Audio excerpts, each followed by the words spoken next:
There's drips and drips coming through, but it is the mindset. And there's a lot of naysayers to say, oh, you can't do this. And some of it even comes from our husbands and our partners. Thankfully, I have a really lovely husband who has supported me with the children, with the childcare and all the operations of the household, which has freed up my time to be able to do it. If you have a woman that's going out there, that's cooking, cleaning, washing, looking after her household, when it comes to the evening, who's got time to engage in any political thoughts? Of course, you will be exhausted. That's right. But naturally, women are the politicians of their own home, because a politician is a good leader. So I've got 4 children, each with their own needs, talents and wants. And I have to have helicopter vision over them to be able to see how to nurture them and make them grow. And that's what politics is. It's about looking at your community, looking what you need to do, what you can hold back on. Even a woman with a shopping list, she's going financially to the market. She has to be able to make financial decisions about how she's going to spend the money so that it can sustain her family. And that is what politicians do. They look at how to nurture and lead their communities and to bring them in and make them successful. And a good politician looks 100 years ahead of themselves. They don't just look at now. They know that the seed, we're planting trees in our community. I know that I'm not going to be there to, I know that I'm not going to reap the shade of that tree, because it's going to be around 100 years time. None of us will be here. But you look at the ozone layer, you look at all those things, and I think that women are best placed to do that. And I think that they should be given the opportunity to do so. All right, that's great. Giving women opportunity to do that. Mrs. Margaret, now in Africa, do you think this is possible for our men to support us in the home front? You know, for us to yes.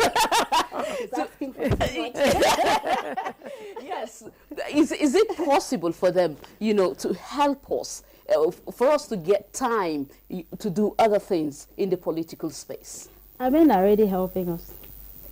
Of course, they're already helping us. No, look at the patriarchal nature of Africa. Yes. For now, for today, our men are helping us. Yeah, because we have been talking about women empowerment for a long time, right? And we've been working on this line, towing this path for a very long time. And I think it's time for us to begin to reap our results, all right? And talking about men helping us in the home front, I think you're asking for too much. But we can always work on timing, you know, scheduling. How do we balance it? Yes, we can balance it. There is somebody I want to talk about. She's the First Lady of Kwara State. Do you know she's an ambassador? She's a professor. She's a mother of 4 children. 4 boys. Yeah, 4 boys. And then she's the First Lady of the state. You can ask me how she's managing her home. I asked her, in one of the programs we were together, I was with her, I asked her, I said, Her Excellency, ma'am, how are you able to manage your home, your career, and your political life? She said her husband understands her because she carries him along. Yes, you have to learn to carry your husband along. In everything you want to do, tell them beforehand. Our men are not wicked. They could be wicked, but they are not wicked to us, right? Because we are their wives, we are their women, and we are their responsibilities. So the most important thing for us to do is to have a plan. Carry them along, tell them the programs you have beforehand, and let them be the one to even wake you up to attend that program. Come back and see how beautiful your home is. That was a secret she gave me. She said it even got to a point that her kids and her husband will be the one to arrange her suitcase.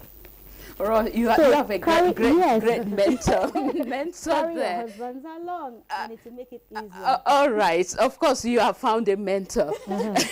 Somebody that is mentoring you and it's playing a role of role model for you. All right. Talking about mentorship and networking, how would this make a difference in this part of the world, Africa?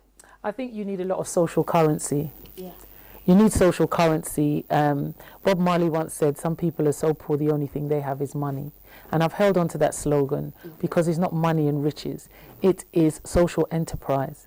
It is being able to pour into somebody and getting it back. It is kindness. It is being politically astute and have emotional intelligence. It takes the African saying is it takes a village to raise a child. Sure. And it also takes a village to empower a woman so that that woman can, birth all of her gifts in the land of the living, not just being a wife. And I'm not just a wife and a mother.